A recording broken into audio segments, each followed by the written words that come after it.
Hi everyone, in this video, I'm going to show you how to format the SD card on your DJI Osmo Pocket 3. Now this video is going to be particularly useful for individuals. Let's say that you have your DJI Osmo Pocket 3 and you've already went ahead and downloaded the footage, so you want to go ahead and clear your SD card.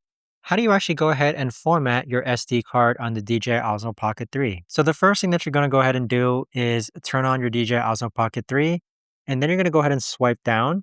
Then click on this option here, then scroll down again. And then afterwards, you're going to find where it says, let's see, format. So you can see here, there is a format above the factory reset.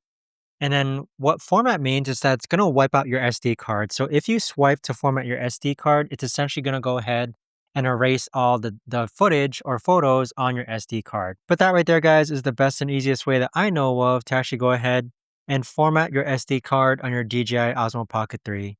If you guys know of a better or easier way to actually do this, let me know in the comments down below. I would love to know. Thanks so much for watching, everyone, and I'll see you guys all in the next video.